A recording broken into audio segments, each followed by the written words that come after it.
చదవని వాక్య భాగాలను ప్రభు మన కొరకు దీవించిన గాక. మనం ధ్యానిస్తున్నటువంటి ఈ యొక్క ఫలభరితమైన జీవితాన్ని గురించి ఈ సంవత్సరం వరకు ఈ అంతం వరకు ఏదైతేనేమి కరోనా అయితేనేమి మరి ఇంతవరకు కొనసాగుతూ వచ్చాం. ఈ ఫలభరితమైన జీవితం గురించి నెక్స్ట్ ఇయర్ కూడా కొనసాగింది. మీరు వింటారంటే మరలా నూతన సంవత్సరం వచ్చినా ఇదే వాక్యాన్ని ఆధారం చేసుకొని ఇంకా మనం ఫలించాల్సిన ఫలాలు ఏమైతున్నాయో అవన్నీ మీకు జ్ఞాపకం చేసి ఆ ఫలాలు ఫలించి ప్రభు మహిమ కొరకే మనం జీవించడం కాదు.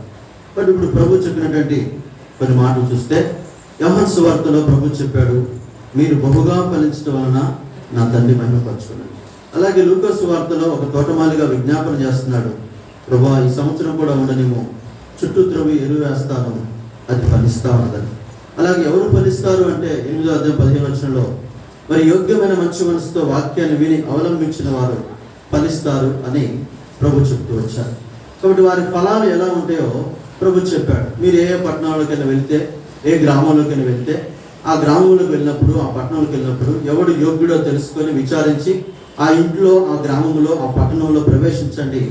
అప్పుడు ఆ ఇంట్లో వారికి శుభం చెప్పండి, అక్కడ నా సమాధానం ఉంటుందని ప్రభు చెప్పాడు. ఈ రకంగా ప్రభు బ్రతికిన దినాలలో లూకా సువార్త 4వ అధ్యాయంలో 7వ అధ్యాయంలో 4-5 వచనాలు చూస్తే ఒక శతాధిపతి గురించి తన శిష్యులు ఆనాటి ప్రజలు చెప్తున్నారు, ఇతడు నీ వలన ఈ మేలు పొందడానికి యోగ్యుడు, మన ప్రజలను ప్రేమించి ఒక సమాజ మందిరాన్ని కట్టించాడు అని రాస్తూ వచ్చాడు. కాబట్టి ఆయనలో ఉన్నటువంటి యోగ్యతలు ఏమిటి అంటే, మరి ఆయన ఎలాంటి యోగ్యమైన మంచి మనసు కలిగిన వాడుగా ఉన్నాడు అంటే కొన్ని విషయాలు మీకు జ్ఞాపకం చేస్తూ వచ్చాను. ఆయనలో ఉన్నటువంటి యోగ్యతలు, ఆయన మరి ఒక పనివాడి మీద దృష్టి పెట్టి, ఒక పనివాడికి బాధ కలిగితే, వాడు రోగి అయిపోతే వాడి విషయమే ప్రేమ చూపి ఈయన సెలవు పెట్టి ఆ యొక్క దాసుని బాగు చేయాలి అనేటువంటి ఒక వాంఛతో ప్రభువైన యేసుక్రీస్తు వారి యొద్దకు పరిగెత్తుకొని వచ్చినట్లుగా ఆయన గురించి మనం నేర్చుకుంటూ వచ్చాం. మత్తయి సువార్త 8వ అధ్యాయంలో ప్రభు కొండ దిగి వస్తున్నప్పుడు, కొండ మీద 3 దినాల పరిచయ తర్వాత ఈ యొక్క శతాధిపతి అనేటువంటి వ్యక్తి ప్రభు దగ్గరకు వచ్చి ఆయన్ని ప్రభువుగా గణపరుస్తున్నాడు. ఈయనే శతాధిపతి, ఈయనకు ఒక గవర్నమెంట్ ఉంది, రోమా ప్రభుత్వం. ఆ రోమా ప్రభుత్వ ప్రభువులు వీరిని ఏలుతున్నారు. కానీ ఏ ప్రభుత్వం లేని మన ప్రభువుని, రక్షకుడిగా పుట్టిన ప్రభువుని యేసు అని అందరూ పిలుస్తూ ఉంటే, క్రీస్తు అని అందరూ పిలుస్తూ ఉంటే, ఆయన మాత్రము ఒక ప్రత్యేకమైన విధానంలో ప్రభువుని గణపరిచినట్లుగా, మరి యేసు ప్రభువుని ప్రభువుగా అంగీకరించినట్లుగా మరి ఆయన గురించి మనం నేర్చుకుంటూ వచ్చాం. తర్వాత ఆయన మరి ఒక అధికారంకు లోబడినటువంటి వాడుగా ఉన్నాడు, కానీ ప్రభువుకు లోబడినటువంటి వాడుగా ఉన్నాడు. ఇప్పుడు 3వ చూస్తే ఆయన ప్రభు నా ఇంట్లోకి వచ్చేటప్పుడు నేను పాత్రుని కానని చెప్పి తనను తానే తగ్గించుకున్నటువంటి వాడుగా ఉన్నాడు. తర్వాత ఆయన ఒకరిని పొమ్మంటే పోతారు, ఒకరిని రమ్మంటే వస్తారు, ఒక అధికారం లోబడిన వాడిని నేను కూడా నీ అధికారంకు లోబడతాను అని చెప్పి ప్రభువుకు తగ్గించుకున్నాడు. ఇవన్నీ చూసినటువంటి ప్రభు ఇశ్రాయేల్లో అంటే ఒక మాట మాత్రం సెలవించి ప్రభు 4వ అన్నాడు. కాబట్టి దేవుని మాటలో ఉన్న శక్తిని ఆయన గుర్తించి, ప్రభు నువ్వు ఇక్కడి నుంచి మాట మాత్రం సెలవిస్తే నా దాసుడు బాగుపడిపోతారని చెప్పిన కారణం చేత ప్రభు ఆయన్ని మెచ్చుకున్నాడు. 5వదిగా ఇశ్రాయేల్లో కూడా ఇంత విశ్వాసం ఉన్నట్టుగా నేను చూడలేదని ప్రభు ఆయన మెచ్చుకున్నాడు. కాబట్టి ఇప్పుడు ఈ అంశం మీద మనం ధ్యానిస్తున్నాం. ఏమిటంటే ఎవడు యోగ్యుడు అంటే ప్రభు మెచ్చుకునేవాడు. కొరింథీయులకు రాసినటువంటి 2వ పత్రిక 10వ అధ్యాయము 18వ వచనంలో రాయబడుతూ వచ్చింది కదా. 2వ పత్రిక 10వ అధ్యాయం 18వ వచనం, ప్రభు మెచ్చుకునేవాడే యోగ్యుడు కానీ తను తానే మెచ్చుకునేవాడు యోగ్యుడు కాదు. ఆ ప్రజలు మెచ్చుకున్నారు, ప్రభు ఆయన పట్టించుకోలే. కానీ అతని విశ్వాసాన్ని పరీక్షించినప్పుడు అతని విశ్వాసాన్ని బట్టి ప్రభు మెచ్చుకున్నాడు. నీ జీవితంలో కూడా నీ విశ్వాసమును బట్టి, నీ సమర్పణను బట్టి, నీ క్రియలను బట్టి, నీ విధేయతను బట్టి ప్రభు మెచ్చుకుంటాడు. ఇంకా కొన్ని విషయాలు నీకు చెప్తాను. ఈ రోజున ఎన్ని విషయాలు చెప్పాలి మీకు? 5-6 విషయాలు చెప్పాలి. సరే, ఈ 5 విషయాలు ఇంకా ఈ సంవత్సరంలో చివరి వారం నాకు బహుశా నెక్స్ట్ వీక్ ఎట్లాగో దైవ సేవకుడే ఉండాలి. ప్రేమ మీద గురించి స్థానిక సేవకుడు మాట్లాడతాడు. సరే, ఈ చివరి వారంలో చివరి విషయాలు, ఈయన యొక్క యోగ్యతలు లేక ప్రభు మెచ్చుకున్న వారి యొక్క జీవితాలు, ప్రభు ఎవరినైతే మెచ్చుకున్నాడో, ఎవరు యోగ్యులుగా ప్రభు మెచ్చుకున్నాడో కొన్ని విషయాలు మీకు జ్ఞాపకం చేస్తాడు. ఇక్కడ చదవని వాక్య భాగం చూస్తే ప్రభు మెచ్చుకున్నవాడే యోగ్యుడు, తను మెచ్చుకున్నవాడు యోగ్యుడు కాదు. నిన్ను నువ్వు మెచ్చుకున్నా యోగ్యుడు కాదు, మనుషులు నిన్ను మెచ్చుకున్నా యోగ్యుడు అయితే కాదు. మనుషులు మనల్ని మెచ్చుకుంటే మనకు శ్రమ. మనుషులు కనుక మనల్ని కొనియాడినప్పుడు మనకు శ్రమ పెట్టడానికే కొనియాడుతున్నారు. మనల్ని మెచ్చుకొని మనకు నొప్పి కలిగజేయడానికే కొనియాడుతున్నారు. ఎవరు నన్ను మెచ్చుకున్నా, నేను మిమ్మల్ని మెచ్చుకున్నా, మీరు నన్ను మెచ్చుకున్నా ఈ మెప్పులు అనేవి కొంతకాలం ఉంటాయి. కాబట్టి రాబోయే దినాలు అవి ఏమవుతాయంటే నొప్పులు అయిపోతాయి. మెచ్చుకున్న వాళ్ళంతా ఏం చేస్తారు? నొప్పి పెడతారు, నొచ్చుకునేటట్టు చేస్తారు. ఇంకా వాళ్ళ వైపు చూడకుండా, వాళ్ళ ఇంటికి వైపు వెళ్ళకుండా, వాళ్ళతో మాట్లాడకుండా అయిపోతుంది పరిస్థితి. కాబట్టి అలాంటి తిప్పులు తెచ్చుకోమాకుండా దయచేసి ఈ రోజు నుంచి ప్రభువా, నా జీవితాన్ని బట్టి నువ్వు నన్ను మెచ్చుకోవాలి, నా ప్రవర్తన బట్టి నన్ను మెచ్చుకోవాలి, నా క్రియలను బట్టి నన్ను మెచ్చుకోవాలి, నా ప్రార్థన బట్టి నన్ను మెచ్చుకోవాలి, నా జీవితాన్ని బట్టి నువ్వు నన్ను మెచ్చుకోవాలి. అందుకు నువ్వేం చేయాలి? కొందరు జీవితాలు చూద్దాం. ఇంతకుముందు చూసాం, ఈ శతాధిపతిలో ఉన్నటువంటి దేవుని మాటలో ఉన్నటువంటి శక్తిని గుర్తించిన వ్యక్తికి ఇశ్రాయేలు కంటే గొప్ప విశ్వాసం ఉంది. కాబట్టి ఇంత విశ్వాసం ఇశ్రాయేల్లో కూడా ఎవరికి లేదు అని చెప్పి ప్రభు ఆయన మెచ్చుకున్నాడు. ఆ కారణం చేత ఆయన ధన్యుడిగా మార్చబడ్డాడు. ఆయన యోగ్యుడిగా ప్రభు వల్ల మేలు పొందడానికి, తన దాసుడు బాగవడానికి మరి తన జీవితంలో తన క్రియలను బట్టి సాక్ష్యం పొందుతూ వచ్చాడు. తర్వాత ఒక స్త్రీ గురించి చెప్పాను. సురేపినిక దేశస్తురాలంటే ఒక స్త్రీ. ఆమె చేస్తూ వచ్చింది, తన కుమార్తె విషయమే విధేయత చూపుతూ వచ్చింది. తన కుమార్తెకు పెట్టిన దెయ్యం విషయమే ఆ యొక్క ప్రభు దగ్గరకు వచ్చింది. ప్రభువా, నా కుమార్తె దెయ్యంతో బాధపడుతూ ఉందని ప్రభుని అడిగితే ప్రభు కొన్ని కఠినమైన మాటలు మాట్లాడాడు. కుక్క పిల్లల రొట్టె ముక్కలు వేయడం న్యాయం కాదని. ఆమె కుక్కతో పోల్చుకుంది, తన కుక్క పిల్లలతో పోల్చుకుంది. అయినా సరే నీ ద్వారా మేము ఆ మేలు పొందగలమయ్యా.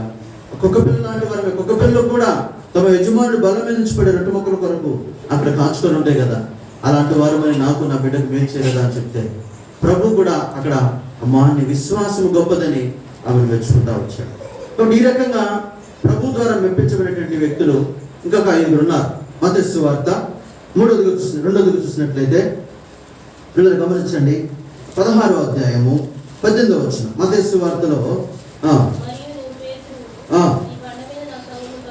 ఈ బండ మీద నా సంఘమును కట్టుదును.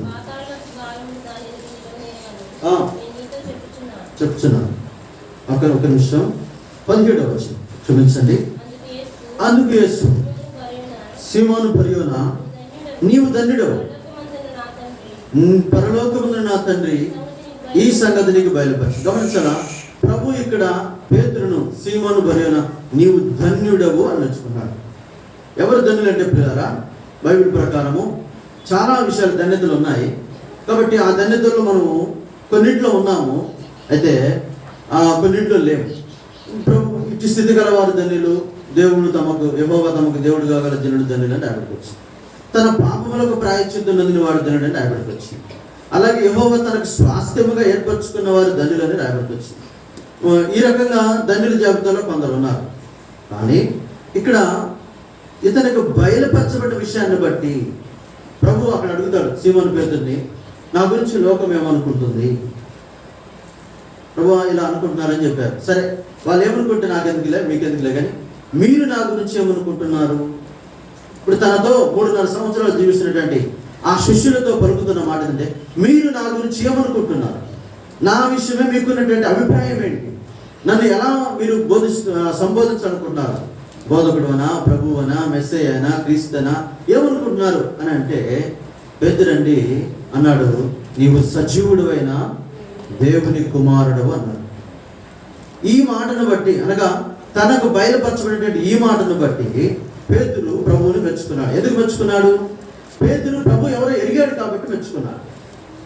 నీ జీవితంలో ప్రభువుని ఎరగాలి. ఎలా ఎరగాలి?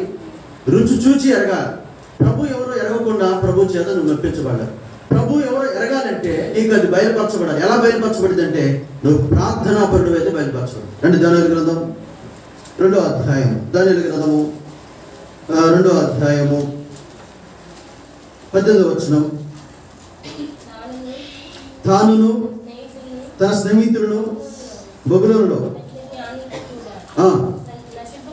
నశింపకుండినట్లు ఆ కళ యొక్క మర్మ విషయంలో పరలోకమున్న దేవుని వలన కటాక్షం పొందిన నిమిత్తమై ఆయన్ని వేడుకొనుడని వారిని హెచ్చరించెను.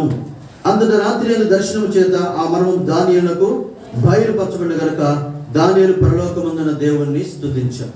గమనించండి ప్రియులారా, ఇక్కడ ఇప్పుడు నా పరలోకమున్న తండ్రి నీకు బయలుపరచను, సీమోను బర్యోనా, నీవు ధన్యుడు. ఇప్పుడు ఎవరికి బయలుపరచబడుతుందట? దేవుని మర్మం ఎవరికి బయలుపరచబడతా ఉందంటే పిల్లరా, ప్రార్థనాపరులకు బయలుపరచబడతా ఉంది. ఇక్కడ పరలోకమున దేవుణ్ణి దానియేలు ఏం చేస్తున్నాడు? ప్రార్థించాడు.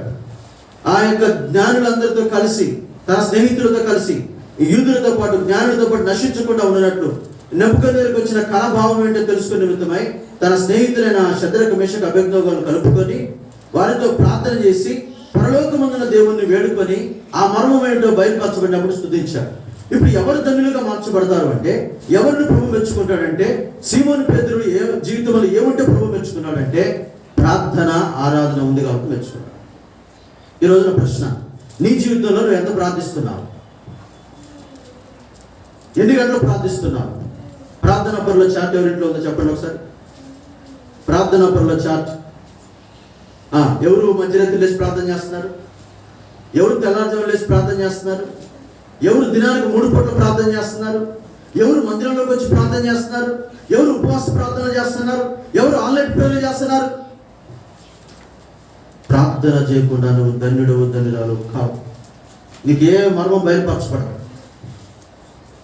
నీ జీవితంలో దేవుడి చేత మెప్పు పొందాలి అంటే నీ ప్రార్థన జీవితానికి ఇప్పటి నుంచే మరలా పనిపెట్టు. ఈ రోజు నుంచి నీ ప్రార్థన జీవితాన్ని ప్రారంభించు. చాలా మంది రోజున ప్రార్థన చేయని సోమరపోతులుగా, ప్రార్థన చేయని మరి నిద్రపోతులుగా, ప్రార్థన చేయనటువంటి మెలుకులేని బుద్ధి లేని కన్యకల్లాగా మిగిలిపోతాం. సమయం దొరికితే మాటలే, సమయం దొరికితే నిద్రే, సమయం దొరికితే రోడ్ల మీద తిరగటమే, సమయం దొరికితే ఇష్టానుసారంగా జీవించడమే. దేవుడికి 24 గంటలు ఇస్తా ఉంటే దినములకు 3 సార్లు ప్రార్థించలేవు, రాత్రిపూట ప్రార్థించలేవు, లేదా రాకపోతే మొబైల్ పెట్టుకొని చూస్తావు. కానీ అసలు మొబైల్ చూడటానికే మనం మేలుకొని ఉంటాం, లేదా రాకపోతే కాదు. మొబైల్ పట్టుకొని మొబైల్తో మన ట్రైన్లో పోతామంటే ఖర్చు పెట్టింది ఒక తల్లి, ఫోన్ ఇక్కడ పెట్టింది. ఒరే నాయన ఇంతనా నన్ను అందరూ తీసుకెళ్ళుకొని భయపడతా ఉంటే ఆ తెల్ల బట్టలు వేసుకుని కోట్ వేసుకునేసరికల్లా ఆ వ్యక్తి, నాకు తెలిసిన వ్యక్తి, నన్ను గురించి భయపడలా. ఎందుకు? నేను మాట్లాడాల్సింది ఇదే సమయం.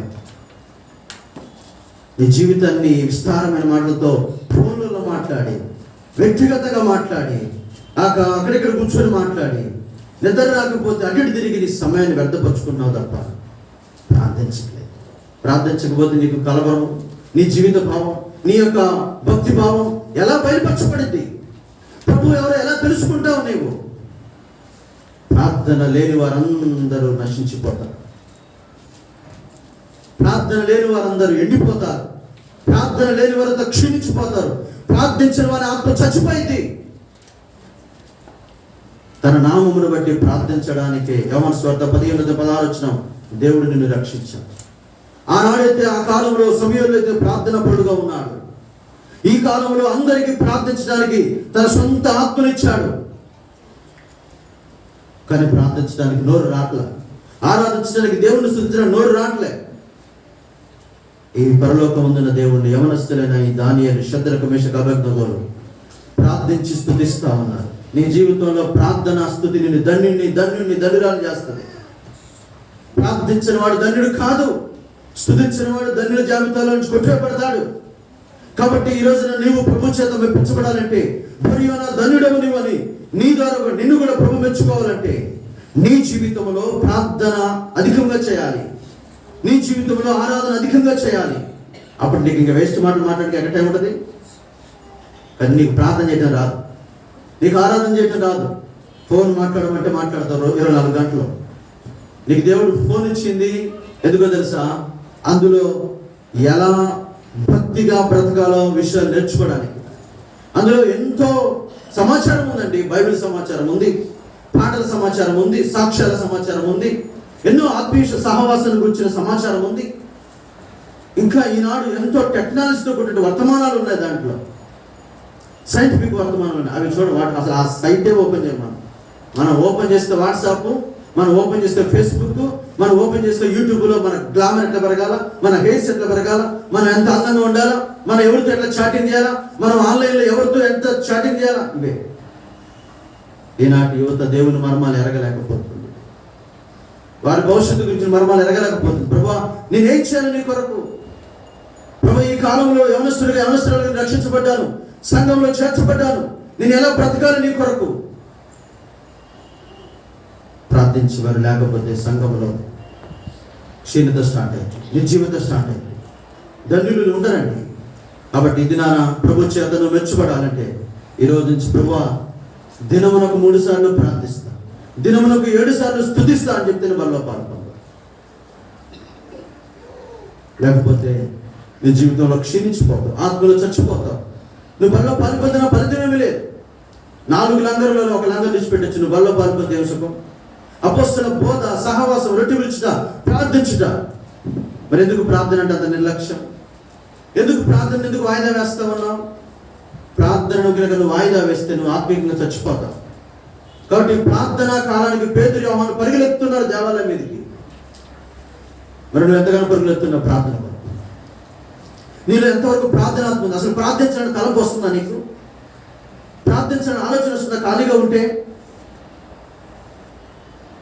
అలాంటి తలంపులు కనుక నీకు లేకపోతే ప్రభు మర్మాలు నీకు ఎరగవు. ప్రభు నీకు ఏమి బయలుపరచడు, నీ భవిష్యత్తులో ఏమి బయలుపరచడు, నువ్వు ఏం చేయాలో, నువ్వు ఎక్కడ ఉండాలో, ఎవరిని వివాహం చేసుకోవాలో, ఎలా సాక్షిగా ఉండాలో, ఇవేమి నీకు బయలుపరచబడవు. కళ్ళ నుంచి పొరల వంటి రాలకు ముందే వ్యక్తి ప్రార్థన చేస్తాడు, ప్రభువా నీవేం చేయాలి? మరి ఈనాడు మనం మారు మనసు పొందామని చెప్పి, రక్షించబడామని చెప్పి, సంఘంలో చేర్చబడి బాప్తిసం తీసుకొని దేవుని సన్నిధికి ఎంతో కాలముగా వస్తూ కూడా ప్రార్థన జీవితాన్ని నిర్లక్ష్య పెట్టి మాటలకు ఎక్కువ ప్రాధాన్యత ఇచ్చేది, ముచ్చట్లకు ఎక్కువగా ప్రాధాన్యత ఇచ్చేది, మొబైల్కి ఎక్కువగా ప్రాధాన్యత ఇచ్చేది. నీ జీవితంలో ఏ మర్మాలు ఎరుగుతావు? ఏం ఎరగకపోతే ప్రభు ఎలా మెచ్చుకుంటాడు? నేను అసలు తొందరపడలేకపోతున్నారు ఆరాధించడానికి, అసలు ప్రార్థన చేయడానికి తొందరపడలేకపోతున్నారు. కానీ దానియేలు అంటున్నాడు, వాళ్ళందరితో పాటు మేమెందుకు నశించాలి? రాజా మర్మాలు బయలుపరచువాడు పరలోకం ఉందన్నాడు. నేను ప్రార్థన చేస్తాను. ఎంత నమ్మకం అండి! తన ప్రార్థన మీద ఎంత ధైర్యం అండి! తన దేవుని మీద ఎంత గురి అండి! ఆ మహోన్నతుడైన దేవుని ఎరిగాడు కాబట్టి, ఆయన ఎవరో గుర్తించాడు కాబట్టి అందుకని అన్నాడు, మర్మములు బయలుపరచువాడు పరలోకమందు ఉన్నాడు. ఆ పరలోకమందున్న దేవుడు ప్రార్థన చేస్తే బయలుపరుస్తాడు. ఎవరు ప్రార్థన చేయాలా? అని కీర్తనలు.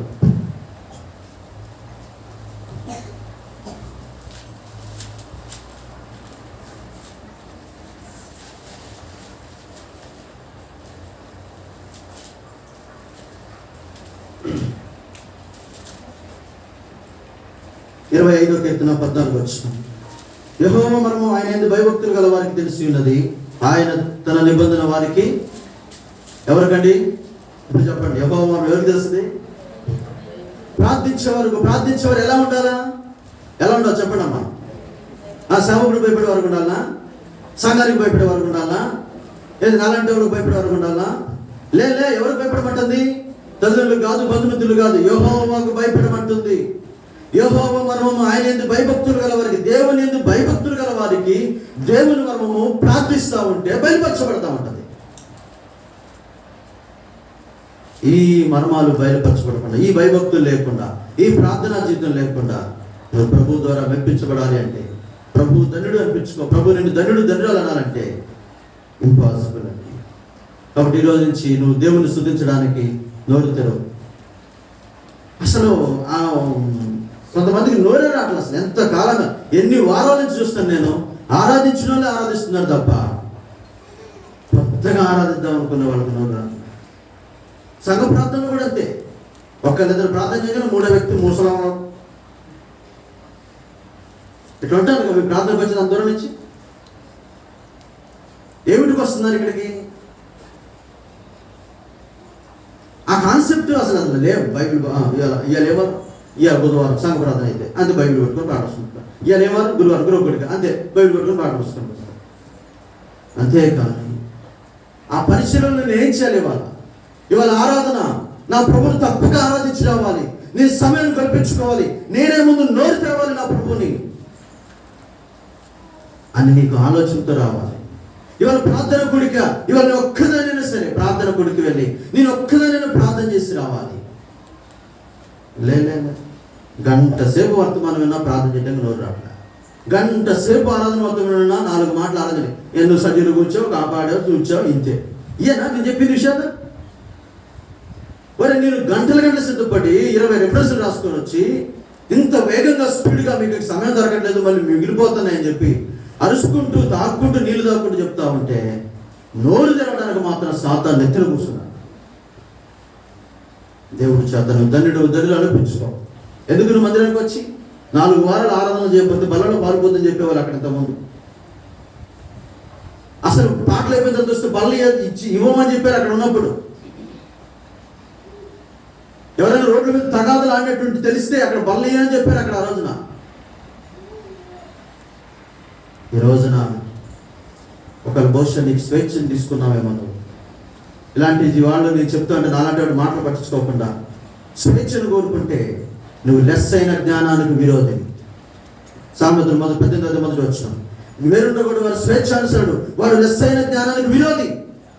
ఒకరు చెప్పింది నేను వినకూడదు అనుకుంటే, నేను ప్రార్థన చేయకూడదు అనుకుంటే, సహవాసంగా కలిసి రాకూడదు అనుకుంటే, నీ ఇష్టాన్ని నెరవేర్చుకోనుకుంటే సంఘంలోకి వచ్చిన తర్వాత నువ్వు లెస్ అయిన జ్ఞానానికి విరోధి అవుతున్నావు.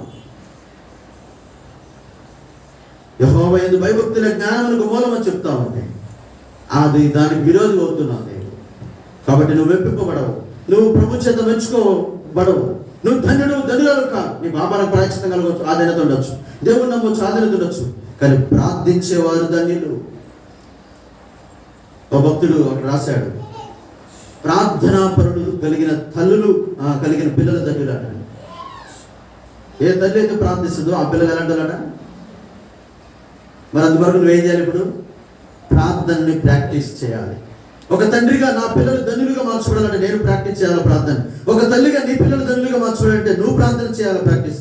ఒక యవనస్తుడిగా నువ్వు ధన్యులుగా మార్చుకోవాలంటే ప్రభు నీ విషయమై, నీ భవిష్యత్తు విషయమై. మ్యారేజ్ అంటే ఏం తెలుసండి? ఇది మర్మం, అంతే కదా. వివాహం అన్ని విషయాల్లో ఘనమైనది. అలాగే ఎఫెసీ పత్రిక 6వ అధ్యాయంలో చెప్తాడు, పురుషుడు తన తల్లిని విడిచి భార్యను హత్తుకొను. ఇది మ్యారేజ్ గురించిన మర్మం అని రాసుకొచ్చారు అక్కడ. అంటే దేవుని మర్మం ఎవరికి బయలుపరచబడితే ఒక యవనస్తురాలుగా నువ్వు దేవుని మర్మం తెలుసుకో. ప్రభువా నేను ఏం చేయాలి? సేవ చేయి. ప్రభువా నేను ఎవరిని చేసుకోవాలి? పలానా వ్యక్తిని చేసుకో. ఇది మర్మం.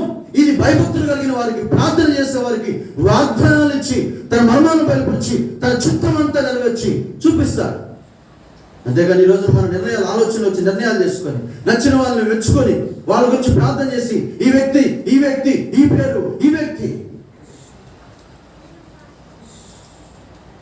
ధన్యురాలు కాదు, దౌర్భాగ్యురాలు ఒకసారి ఎవరో చెప్పిన వ్యక్తిని చేసుకుంటే, ఎవరో చూపించిన వ్యక్తిని చేసుకుంటే నీ భవిష్యత్తు కొరకు నువ్వు ప్రార్థన చేయట్లేదు, సంరక్షణ కొరకు ప్రార్థన చేయట్లేదు, నీ వివాహం కొరకు, నీ జాబ్ కొరకు నువ్వే ప్రార్థన చేస్తావు? ఏ ప్రార్థన అనిపిస్తాడు దేవుడు?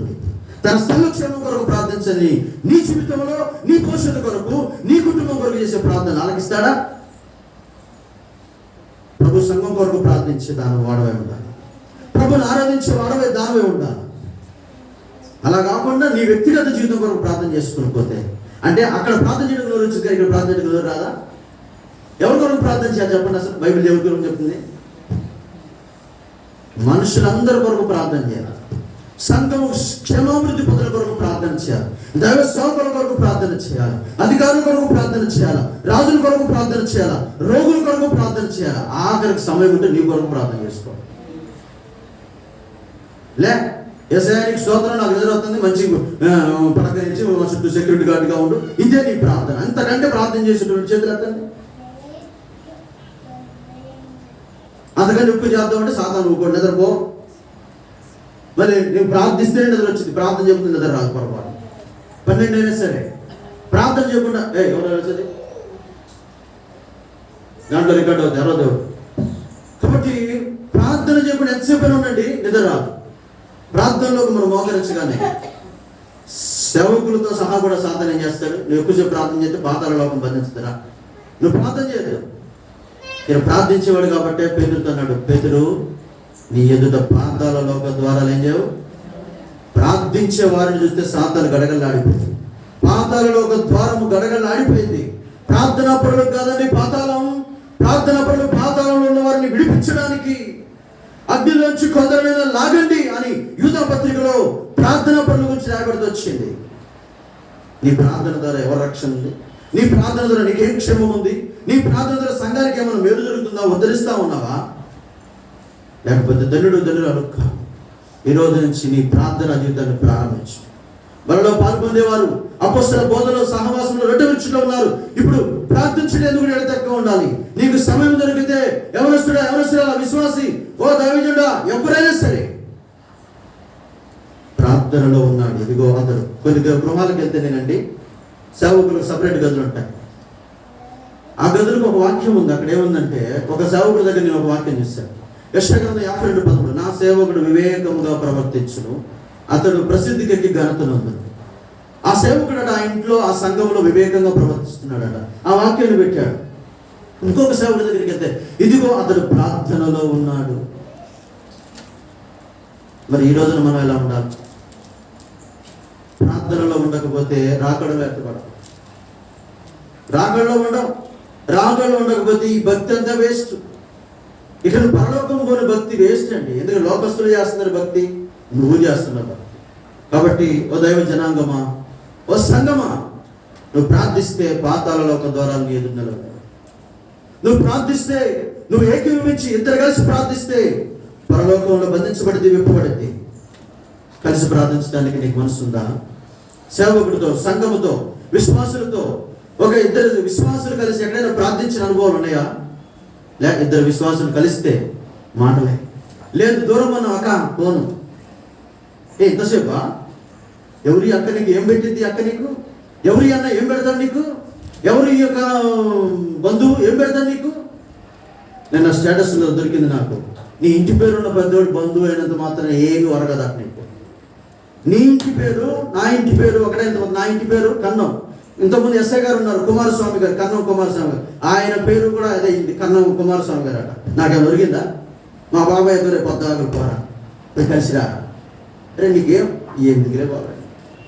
అయితే ఎవరో చెప్పారట నాకు, రానక్ వాళ్ళ తమ్ముడు చెప్పాడు, పాస్టర్ సార్ మీ ఇంటి పేరు ఆయన ఇక్కడ ఒక పాస్టర్ గారు.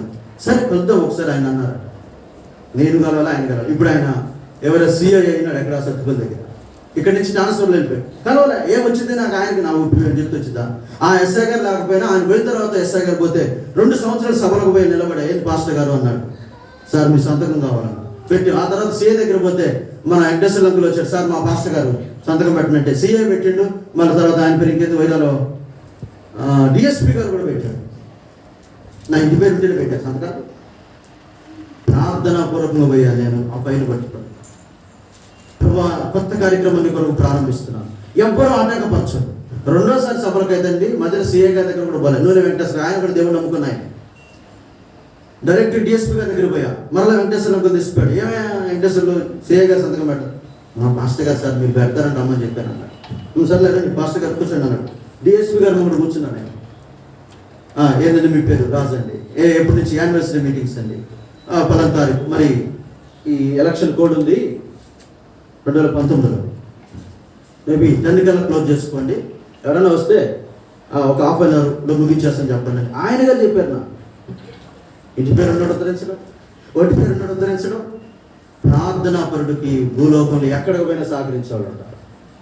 ఏ కార్యమైనా దేవుడు సహాయపడతాడు పిల్లలు. కాబట్టి నీ జీవితంలో ప్రార్థించు, ప్రతిదిని సాధించు. ఏడ్చి సాధించమాకు, దొంగలు పెట్టి సాధించమాకు, దరగా కిందకు పెట్టి తపస్సే సాధించమాకు. ప్రార్థన చేయి. నీ కొరకు భూలోకంలో ఏది కావాలో దేవుడు తీసుకొస్తాడు. ప్రార్థన చేస్తే నీ పాదాల దగ్గరకు వస్తాయండి. అపోస్తలుల కార్యంలో ప్రార్థనాపరులు, సేవకులు, సంఘం ప్రార్థిస్తే డబ్బు ఎక్కడికి వచ్చిందండి? సేవకు అవసరం డబ్బు ఎక్కడికి వచ్చింది? పాదాల దగ్గరకు వచ్చింది. స్వస్థతలు ఎక్కడికి వచ్చినాయి? వాళ్ళ నీడబడితే స్వస్థతలు వచ్చినాయి వాళ్ళ వెంట. ఈరోజు అలాంటి ప్రార్థన సేవకులు, ప్రార్థన సంఘం, ప్రార్థన విశ్వాసులు, ప్రార్థన పడిన ఎవరు లేరు. కాబట్టి ఏమీ జరగట్లేదని సంగతి వాస్తవం. ఈ సంవత్సరాంతంలోకి వచ్చాం. నువ్వు ప్రభు చేత మెప్పించబడాలి అంటే, ప్రభు నా జీవితంలో నేను ప్రార్థన పడుగా ఉంటాను. కొద్ది సమయం దొరికిందండి పేతురికి అన్నం పెట్టడానికి. కొద్ది సమయం దొరికింది. ఆ పేతురు మేడ మీద ఎక్కాడు, ప్రార్థన చేస్తా ఉన్నాడు. చూడు సౌండ్. ప్రార్థన చేస్తా ఉంటే ఆకాశం నుంచి 4 చెంగులు పట్టిన దుప్పటి ఒకటి దిబ్బపడతా వచ్చింది. అందులో చతుష్పాద జంతువులు ఉన్నాయి. పేతురు వీటిని చంపుకొని తిను. దర్శనం. నేను తిన్నాను, నేను అపవిత్రాన్ని ముట్టుకున్నాను, ఈ చతుష్పాద జంతువులు తిన్నాను. అట్లా 3 మార్లు దర్శనం కలిగింది. ఆ దర్శనం ఆ రీతిగా పైకి ఎత్తబడుతూ వచ్చింది దుప్పటి. ఇది ఏమవునో ఆలోచించుకుండగానే అర్ధ గంటలోనే అక్కడ కొర్నేలింటి దగ్గర నుంచి మనుషులు పంపబడుతూ వచ్చారు. ఆ దర్శనానికి అన్ని జనులకు సంబంధం ఉందని పేతురు యోచించిన వాడే భోజనం కూడా చేయకుండా ప్రార్థనకు బయలుపరచుకున్న మర్మాన్ని బట్టి అన్ని జనులకు సువార్త చెప్పడానికి వెళ్తూ వచ్చాను. ఇది ప్రార్థనా పరుల జీవితాల్లో దేవుడు బయలుపరిచే విషయం. ఇక నేను ముందుకు పోతాను, సాధ్యమంత త్వరగా ముగించిన ప్రయత్నం చేస్తాను. 4వదిగా గమనించినట్లయితే మార్క్స్ వార్త 14వ అధ్యాయం, మార్క్స్ వార్త 14వ అధ్యాయం 6-7 వచనాలు.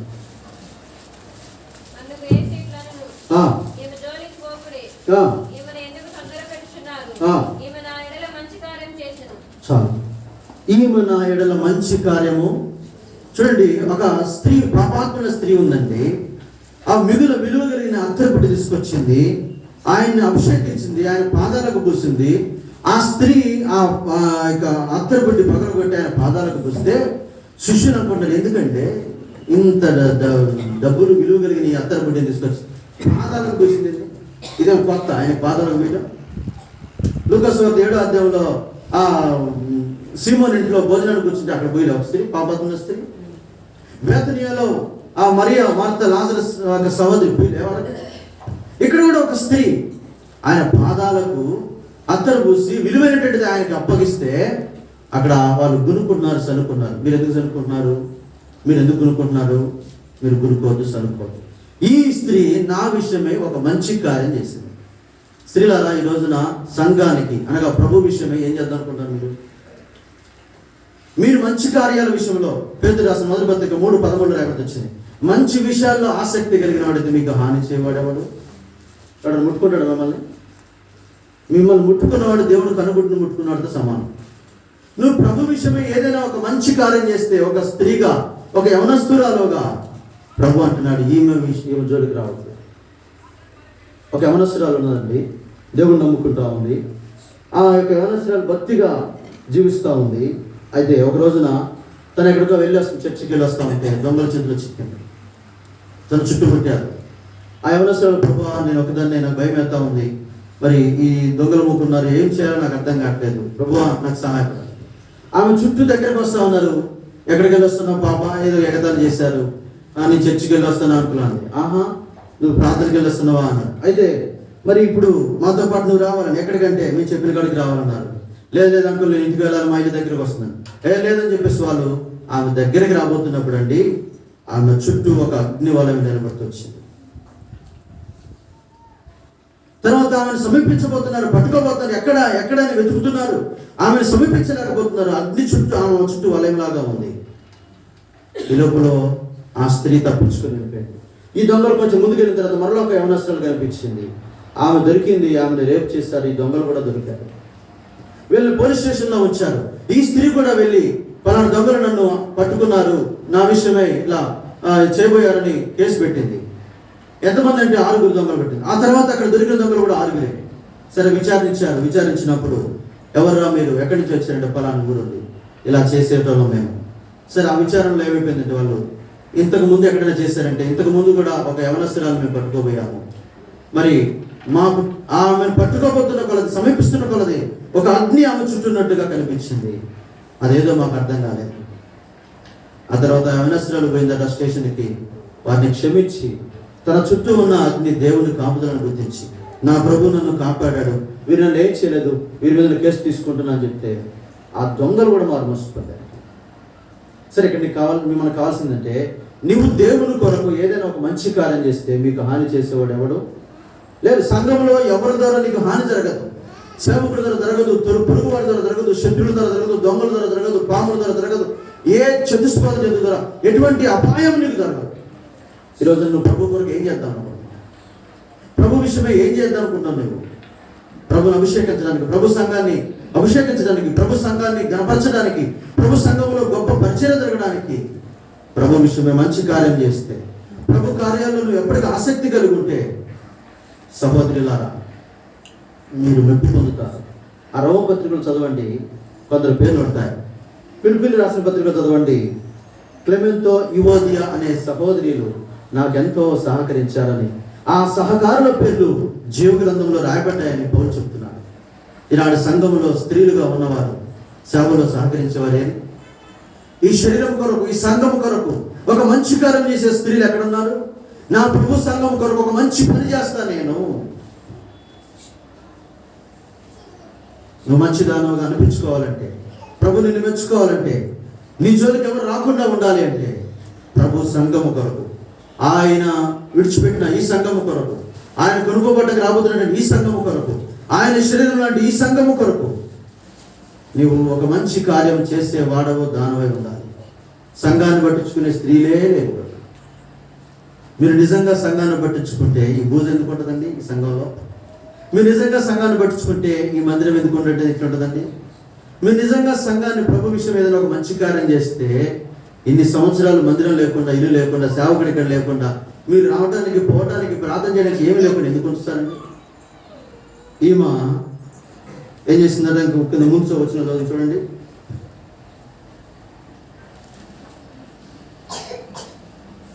ఎనిమిది వచ్చి ఈమె తన శక్తి కొలది చేసి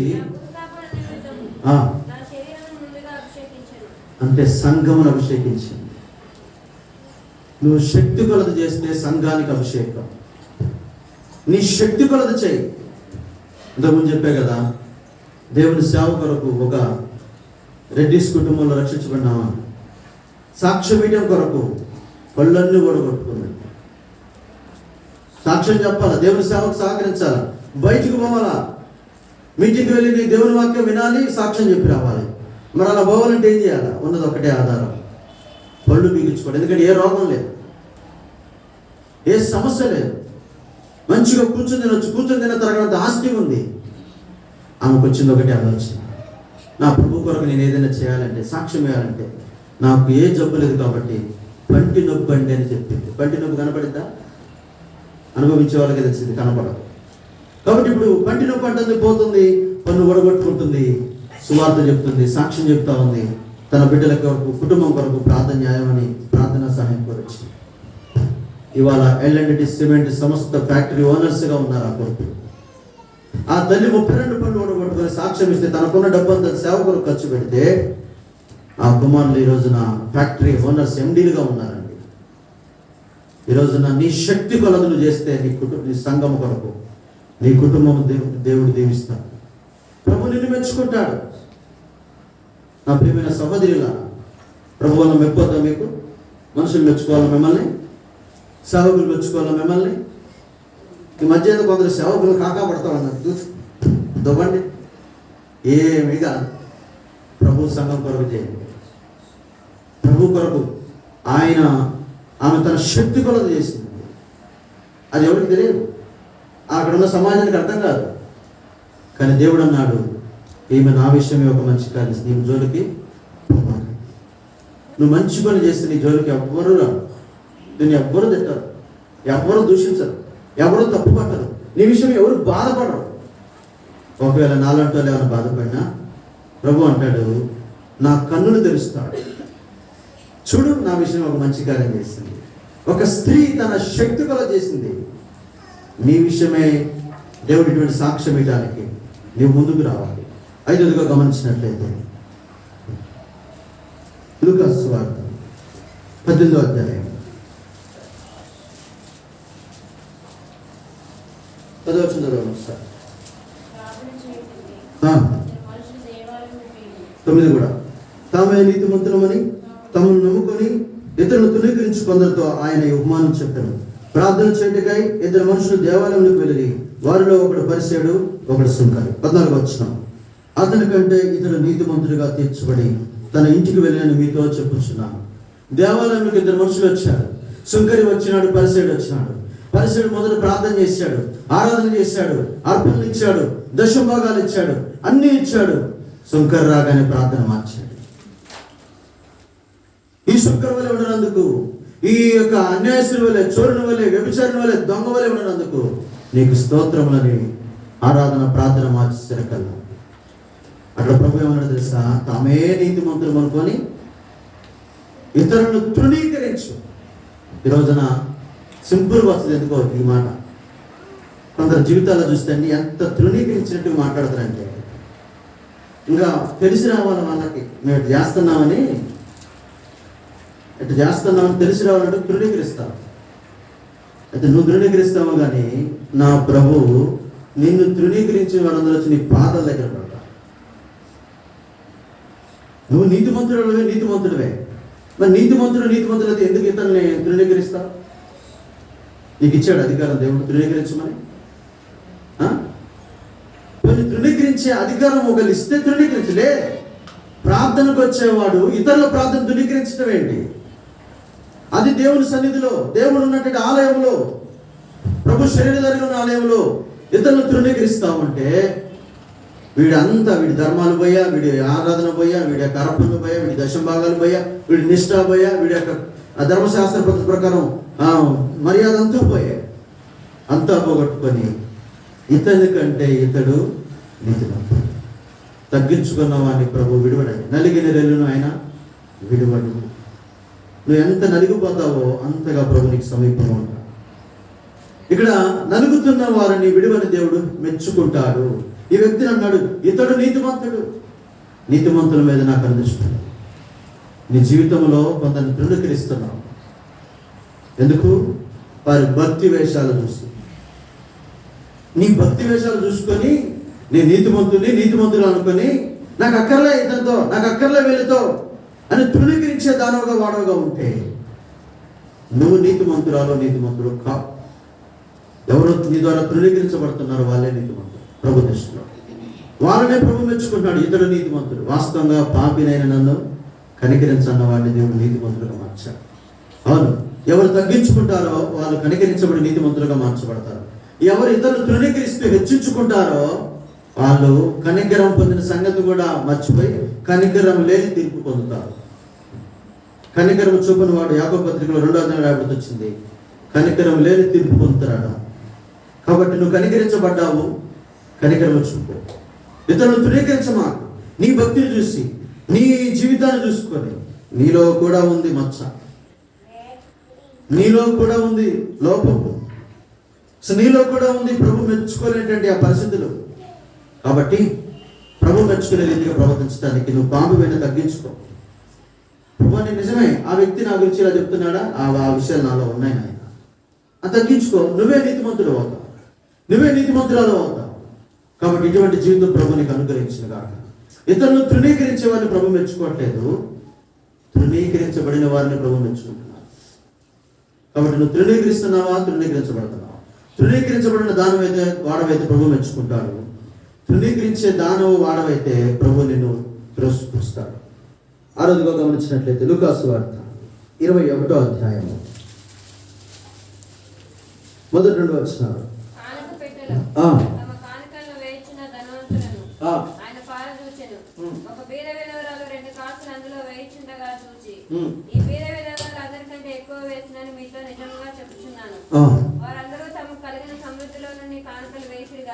చాలా ఒక కానుక పెట్టెలో దేవాలయంలో, ఈ 2 సందర్భాలు దేవాలయంలో జరిగాయి. దేవుని మందిరంలో ఒకటి ప్రార్థనా పరుల జీవితంలో, కానుకలు ఇచ్చేవారి జీవితంలో. కాబట్టి ఇప్పుడు ప్రార్థించేవాడు ఇతరులను తృణీకరించకూడదు, కానుక వేసేవాడు కూడా ఇతరులు చూసేటట్లుగా వేయకూడదు. కానుక ఇచ్చేవాడైనా వేసేవాడైనా, కొందరికి ఒకసారి సేవకులకు ఇంటికి వస్తే కానుక ఇస్తాం, అది తెలియకూడదు. ఇక్కడ వేస్తాం, ఇది తెలియకూడదు.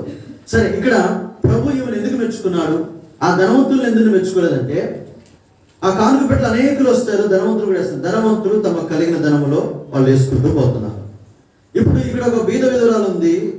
ఆ మాట తన కలిగినదంతయు అనగా తన జీవనమంతయు వేసినని వాడితో చెప్పాను. ఆమెను ప్రభు మెచ్చుకుంటున్నాడు, ధనవంతులు మెచ్చుకోవట్లే. మరి వీళ్ళు బాధపడుతున్నారు, ఎందుకు మమ్మల్ని మెచ్చుకోవట్లేదు అంటే, నువ్వు దశంభాగం మాత్రమే వేసేవారు. కొత్త నిబంధనలో దశంభాగాలు ఉన్నాయండి. కొత్త నిబంధనలో లేవండి. చూడండి, కొరింథీయులకు రాసినటువంటి 2వ పత్రిక 9వ అధ్యాయము 7 నుంచి 9 వచ్చిన చదవండి. కాకయు ప్రతివాడును తాను హృదయంలో నిశ్చయించుకున్న ప్రకారం ఇయ్యవలెను. దేవుడు ఉత్సాహంగా ఇచ్చు వారిని ప్రేమించును, మరియు అన్నిటి యందు ఎల్లప్పుడూ మీలో మీరు సర్వసమృద్ధి గల వారై ఉత్తమమైన ప్రతి కార్యము చేయుటకు దేవుడు మీడల సమస్త విధముల కృపను విస్తరింపజేయగలడు. ఇందు విషయమై అతడు వెదజల్లి దరిద్రులకు ఇచ్చును, అతని నీతి నిరంతరము నిలుచును. సామెతలు 11:24 ఉంటుంది ఈ మాట.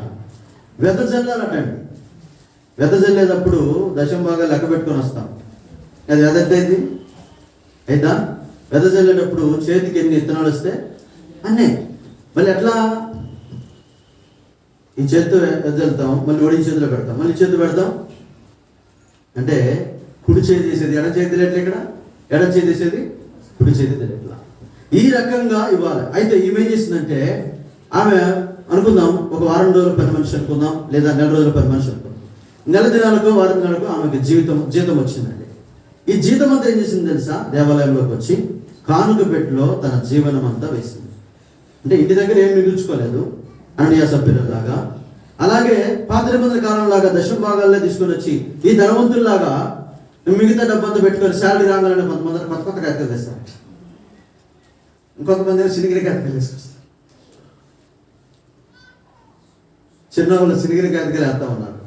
నేను పోయి కొట్లు కాడ ఇచ్చిన పెట్రోల్ బంకులు ఇచ్చిన పాస్టర్ గారు, ఏంటిది ఒరే నా పరువు, నా సంఘం ఏం చేస్తుంది, నన్ను పరువు పోగొడతాను. చినిగిపోయిన కాగితాలు వేసారు కొంతమంది. మా చిన్నప్పుడు సిఎస్సి మా బ్యాక్గ్రౌండ్ నేను మా కన్నా పడేది. అరిగిపోయినా 5 పైసలు, పలిగిపోయినా 10 పైసలు. ఇయేనా సందా వేసేది? కాదు కదా. ఏమేయాలటండి? జీవనం అంతా. అబ్రహామును కుమారుని అడిగితే అబ్రహాము తన కుమారుని ఇచ్చాడు. కాబట్టి మరి నీ కుమారునిటకి ఇష్టపడిన అబ్రహాముకి ఇంకా ఏముందండి అక్కడ? అంతకుముందు లేనప్పుడు అన్నాడు, ఎన్నుంటే నాయన దమస్కు ఎలియాజరే కదా నాకు, నా ఇంటికి వారసుడు లేడు. ఇప్పుడు వారసుడు అంటే ఈయన ఎందుకు నాయన? ఈయనే కదా. ఇప్పుడు ఈయన్ని ఇచ్చేయడానికి ఆయన ఏం చేయలేదు? అబ్రహాము వెనకడుగు వేయలేదు.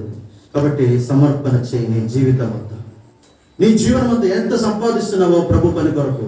ఎప్పుడు ఇలాంటి పండగ దినాలు అప్పుడేగా, ఎప్పుడు అలాంటి యానివర్సరీ మీటింగ్స్ అప్పుడేగా. పద్దాకులు నేను ఎవరు అడగడగండి. ఆ స్త్రీ గుర్తించింది. ఇప్పుడు మందిరంలో అక్కడుంది, నా ఇంట్లో డబ్బు అంతుంది, ఏం చేస్తుంది? ఆ మందిరంలో ప్రేమ ఉంటుంది, ఆరోగ్యం అంట. రేపటి సంగతి నాకెందుకు, ఈరోజు తిండి చాలు కదండి. ఈరోజు ప్రేమ ఎందుకు, ఈరోజు మందిర పరిచర్యకి, ఈ రోజున సేవకు, ఈ రోజున స్పెషల్ మీటింగ్స్కి నువ్వు ఇచ్చేస్తే రేపేం జరిగింది నీకు తెలియదు. తెలుసా అండి మీకు? తెలియదు. దేవుని పని కొరకు నేను కళ్ళు మూసుకొని ఇస్తున్నాను, రేపేం జరుగుతుందో నాకు అర్థం కావట్లేదు. ఫోన్లు చేసి పిలుస్తున్నాను, రా బాబు నీ డబ్బులు ఇస్తాం, రా బాబు మీ ఇల్లు కొంటాం, రా బాబు మీ చేను కొంటాం, రా బాబు నువ్వు స్థలం కొందువు. నా జీవితంలో విలువైనది ఏదైనా ఉందంటే అది ప్రభు ప్రకటిస్తున్నాను. గత 20 సంవత్సరాలుగా జీవితాన్ని ఇచ్చేసాను, 20 సంవత్సరాల క్రితం. ఇప్పుడు దేవుడు నాకు ఏది ఇస్తున్నాడు ఈ సేవలో?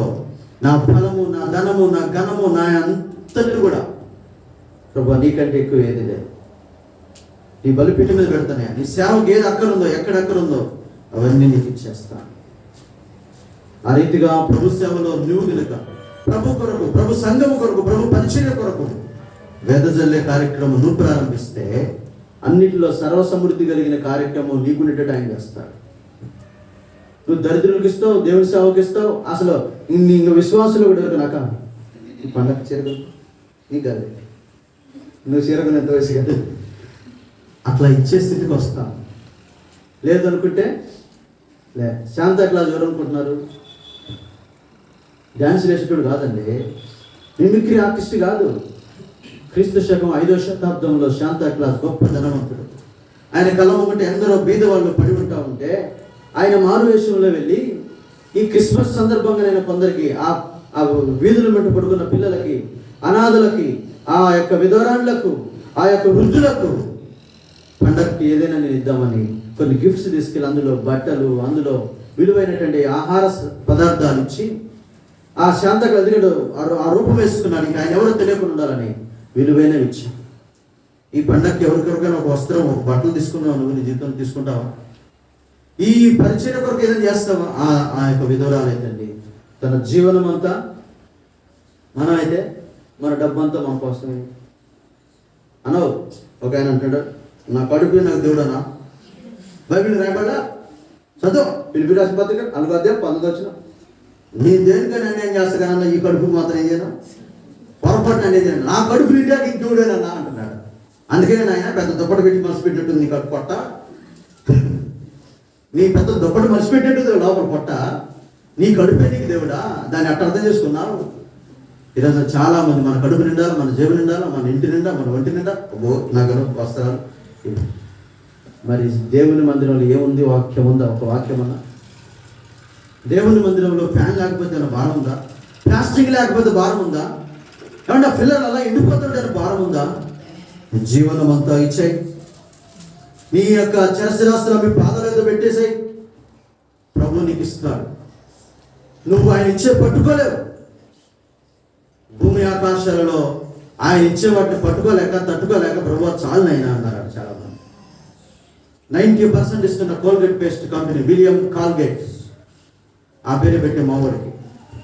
విలియం కాల్గేట్ ఒక సాధారణమైన రైతు కుటుంబంలో పుట్టినటువంటి ఒక యవనస్తుడు.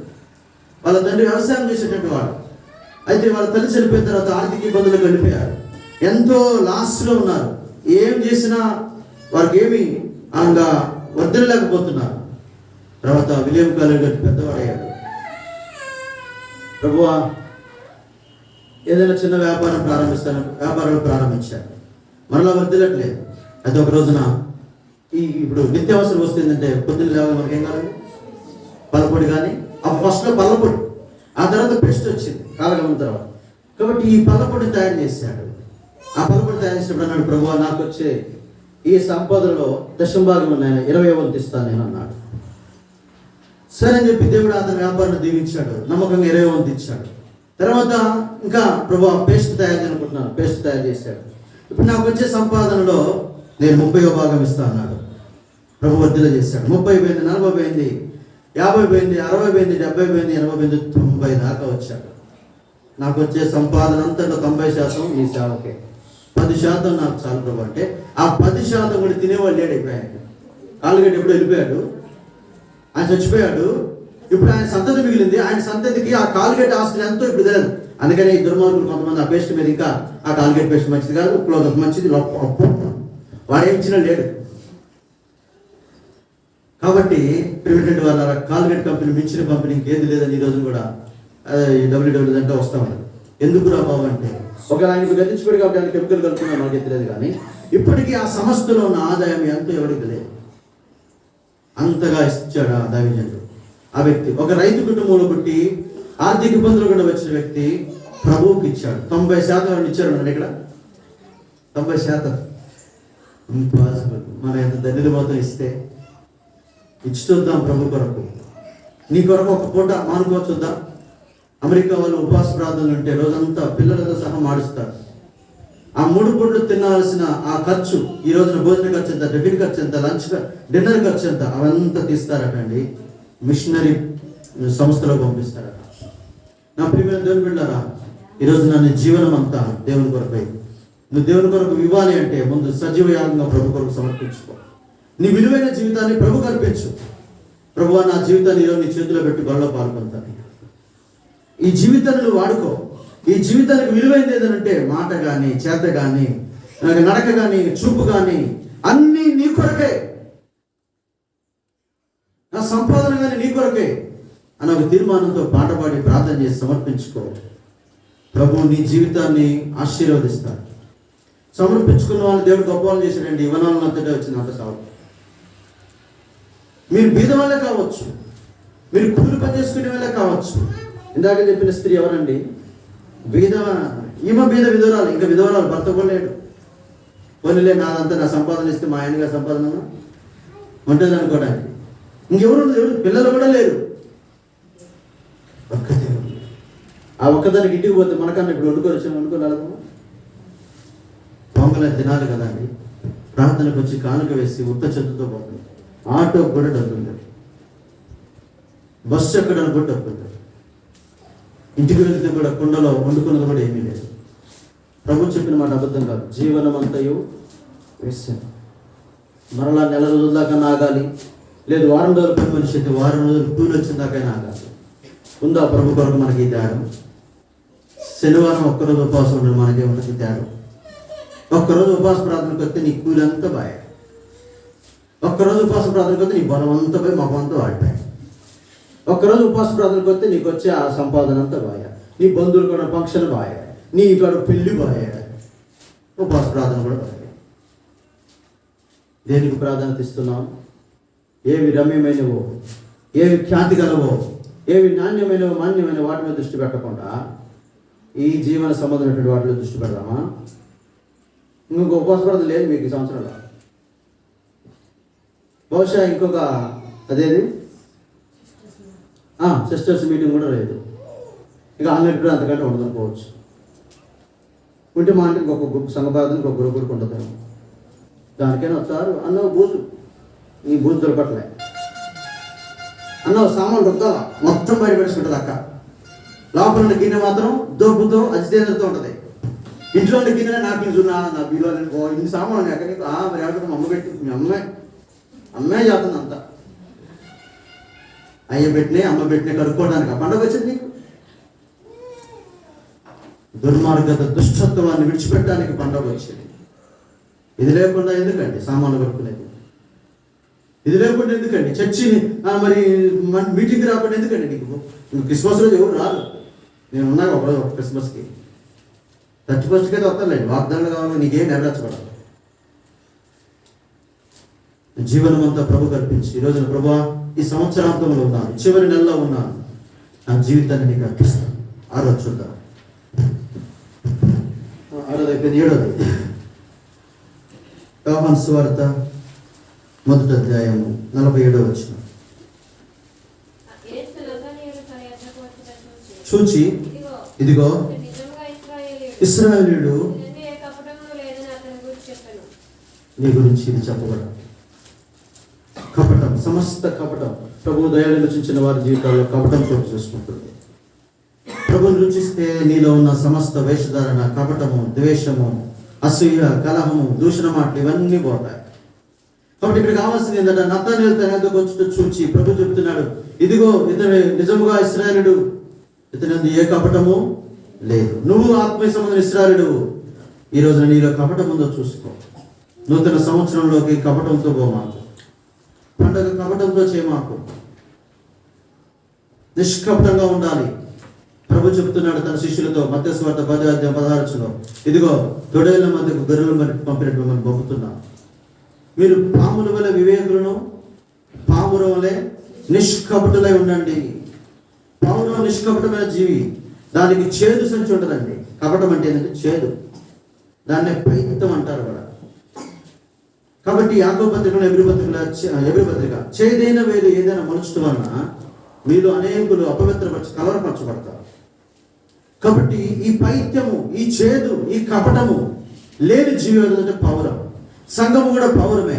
కాబట్టి సంఘానికి వచ్చే నీలో కపటము ఉండకూడదు. అప్పుడు ప్రభు మెచ్చుకుంటాడు. కపటం లేనివాడుగా దానవుగా ఉండాలా. చూడండి, సంఘం అలాగే ఉంది. అపొస్తలుల కార్యములు 2వ అధ్యాయం 47 వచ్చిన అనుకుంటా.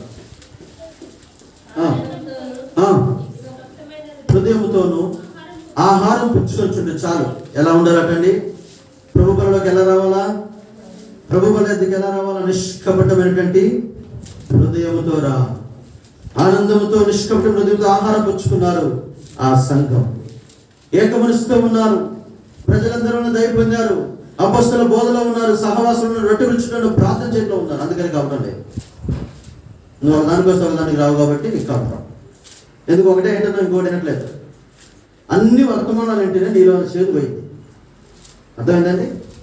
ప్రార్థన జీవితం కొరకు ఎట్లా ప్రార్థన సిద్ధపడాలో ప్రార్థన వర్తమానం అనాలా, ఆరాధన ఎలా చేయాలో ఆరాధన వర్తమానం అనాలా, బలవర్తమానం అనాలా, ఏమంటే సువార్త. కాబట్టి సాక్షిగా ఎలా జీవించాలో సువార్త వర్తమానం వినాలి.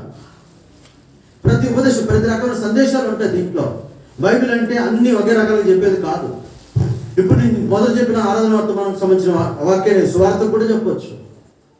దానిలోంచి విడదీయాలి, దాన్ని కలిపి చెప్పకూడదు. సత్యవాక్యాన్ని సరిగా విభజించి బోధించినప్పుడు నువ్వు అర్థం చేసుకుంటే అది ఆరోగ్యకరమైన బోధ. నువ్వు ఆరోగ్యంగా ఉన్నప్పుడు నీలో కపటం ఉండదు. కాబట్టి ప్రియమైన దేవుని బిడ్డలారా, ఒకసారి ఈ బలలో ప్రవేశించక ముందు నువ్వు నిష్కపట హృదయంతో ఆహారం పుచ్చుకుంటున్నావా, లేకపోతే ఏదైనా కపటం ఉందా? ఇక నీలో ఎవరి మీదైనా కపటం ఉందా? ఆ చేతి సంచి విడిచిపెట్టు, పౌరంలాగా ఉండు. ప్రభు చెప్పబోతాడు ఒక రోజు నీ గురించి, నా పౌరమా నిష్కలంగా నీ యందు కలంకమేమీ లేదు. ఎస్తేరులో కలంకమేమీ లేదండి. పౌరంలో కూడా సంఘంలో కలంకమేమీ ఉండకూడదు. దేవుడు తన స్వరక్తం ఇచ్చి కొన్నటి సంఘములో కలంకమైనను ముడతైనను అటుది మరి ఏదైనా లేనిదిగా మహిమగల సంఘముగా నువ్వు ప్రభు ఎదుట సిద్ధపడాల్సిన అవసరం నీలో ఉంది. కపటముతో, వేషధారణతో, దుష్టత్వంతో, ప్రభు మెచ్చుకున్న జీవితంతో నువ్వు ఉంటే వాళ్ళలో పాలు పొందకపోవడమే మంచిది. అలానే ఎంతకాలం వెళ్తాం. కాబట్టి ప్రభు నేను కూడా నిష్కపటంగా ఉంటానయ్యా. నువ్వు ఆయన నోట ఏం లేదండి, ఏ కపటము లేదు. దౌర్జన్యం నొందినప్పుడు కూడా, బాధించబడినప్పుడు కూడా ఆయన నోరు తెరవలేదు. ఆయన నోట ఏ కపటము. దేవుని బిడ్డ మన జీవితాల్లో కూడా కపటం లేని వారంగా ఉండాలి. ఈనాడు ప్రజలాడక్క లోపల ఎంత కపటమో నిండిపోయింది. సహవాసాలు నిండిపోయింది, గుండెల్లో నిండిపోయింది, సంఘాల్లో మొత్తం కపటమే. ఒక్కటి కూడా వాస్తవం కాదు. పైకే అవసరం ఉంటేనే అవసరం. నేను సినిమాలోకి పోతే నాకు అవార్డు వచ్చేదేమో, కానీ ఇక్కడ సినిమాలో రాని వాళ్ళకి ఇక్కడ అవార్డు వచ్చేటట్టున్నాయి. ఎందుకు ఇంత నటన బతుకు? పెదాలమేనా నీవు చూపించేది? నువ్వు అంతా జాగ్రత్త. పెదాలు గడుచుకుంటావు, నాలుగు గడుచుకుంటావు. నువ్వు ఆ రోజున నోరెత్తి బతుకోవాల్సి వచ్చింది నరకంలోకి వెళ్ళి. ఎందుకు? సమస్త కపటం, వేషధారణ, ఇవన్నీ మానుకోలేదు. నువ్వు క్రొత్తగా జన్మించిన శిశువులాగా నువ్వు ఉండలేదు అని ప్రభు ఆ రోజు నిన్ను గద్దిస్తాడు. కాబట్టి అటువంటి స్థితి మనకు రాకముందే, అటువంటి స్థితిలోకి మనం వెళ్ళకముందే ప్రభువా కపటం లేని వారిని మెచ్చుకుంటున్నాను. నేను కూడా కపటం లేని దానిగా సంఘముగా సిద్ధపడాలి. వారు ఆనందంతో నిష్కపటమైన హృదయంతో ఉన్నారు, ఆహారం పుచ్చుకున్నారు. అటువంటి వారు ప్రజలందరి వల్ల దయ పొందారు. చదవండి ఆ వాక్యం 2:46 అనుకుంటారు.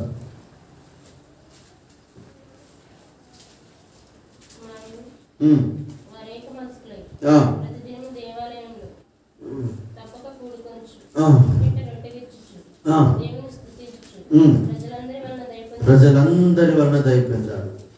ఎవరు? కపటం లేని వారు. ఎవరు? ఆది సంఘం. ఎవరు? అపోస్తల బోధ, సహవాసం, రొట్టె విరుచుట్లో, ప్రార్థించుట్లో ఎడతెక్కున్నవారు. ఎవరు? ఏక మనస్కులుగా కూడుకున్నవారు. ఎవరు? దేవుణ్ణి స్తుతించిన వారు. ఈ అనుభవాలు మనకు ఉండాలండి. అప్పుడే కపటం లేని దానోగా వాడోగా ఉంటాం. నువ్వు ఆరాధిస్తే కపటం లేకుండా ఆరాధించాలి. నువ్వు ప్రార్థిస్తే కపటం లేకుండా ప్రార్థించాలా. నువ్వు వాక్యం చెప్తే కపటం లేకుండా వాక్యం చెప్పాలా. నువ్వు హెచ్చరిస్తే కపటం లేకుండా హెచ్చరించాలా. నువ్వు ఏది చేసినా ఆ వాక్యం చదవండి. కొరింథీయుల మొదటి పత్రిక 10వ అధ్యాయం 31వ వచనం.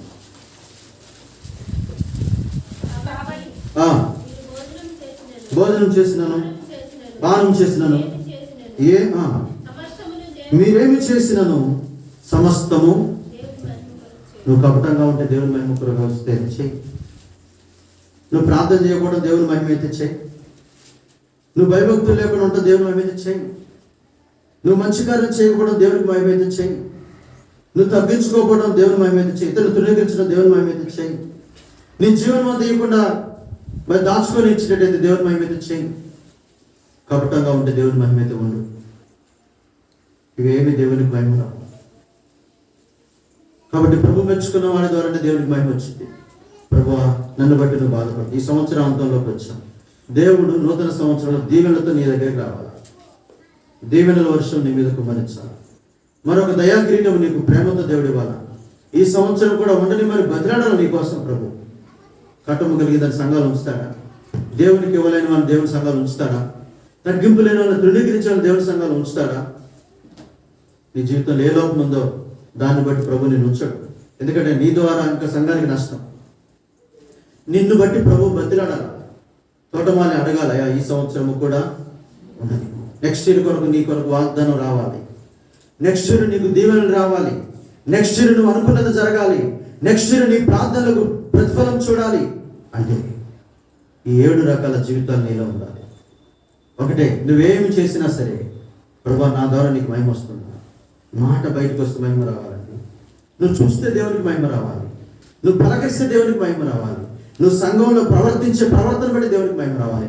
ప్రార్థన బట్టి, ఆరాధన బట్టి, సాక్ష్యమును బట్టి, జీవితాన్ని బట్టి ఈ రకంగా బహుగా ఫలించడం దేవునికి మహిమ వస్తే ప్రభు నీ కొరకు విజ్ఞాపన చేస్తాను. ఈ సంవత్సరం మరలా నిన్ను ఫలింపజేస్తాడు. నీకు ఇంకా ఈ సంవత్సరంలో పోయిన సంవత్సరం ఏదైతే నష్టం ఉందో, ఏదైతే జరగలేదో, రాబో కాలంలో నీకు మేలుస్తాడు. ఈ సంవత్సరాంతంలోకి వచ్చిన నీకు రాబో కాలం కొరకు మేలు కలగని ఆశ ఉంటే, మునుపటి కంటే అధికమైన మేలు అనుభవించిన ఆశ ఉంటే, దేవుడు నీకు దీవెన వర్షం కుమ్మరించిన ఆశ ఉంటే, ఈరోజు తీర్మానం చేసుకో, ప్రభా నేనేం చేసినా నీ మహిమ కొరకే చేస్తాను. నాకొద్దు నాయన, నీ మహిమను దొంగలించను, నీ యొక్క నామానికి అవమానం తీసుకురాను, నీ సంఘానికి అవమానం తీసుకురాను. నా జీవితాన్ని మార్చుకుంటాను, ప్రార్థనా జీవితం నేర్చుకుంటాను, తగ్గింపు జీవితం నేర్చుకుంటాను, మర్మాలు నేర్చుకుంటాను. ఆయన నీకు ఇచ్చేది నేర్చుకుంటాను. నీ విషయమే మంచి పనులు చేస్తాను. ఈ సంవత్సరం సంఘం కొరకు నీకు మంచి కార్యాలు చేస్తాను. నా జీవనం అంతా నీకు ఇచ్చి వేస్తాను. నిష్కపటంగా నా బ్రతుకు దినాలంటే బ్రతుకుతా. ఇశ్రాయేలు, నీలో ఏ కపటము.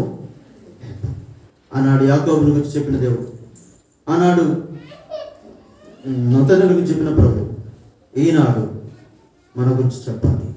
పరిశుద్ధాత్ముడు చెప్పాలి, బరిలోకి వచ్చి నీవు అవును కపటం లేకుండా పాల్గొంటున్నా. నీ మనస్సాక్షి సాక్ష్యం నాలో కపటం లేదు, నాలో ఏ వేషధర్మ లేదు అని మనస్సాక్షి సాక్ష్యం ఇస్తే ప్రభు బరిలో పాల్గొంది. దేవుడి వాక్యం దీవించుకున్నాడు.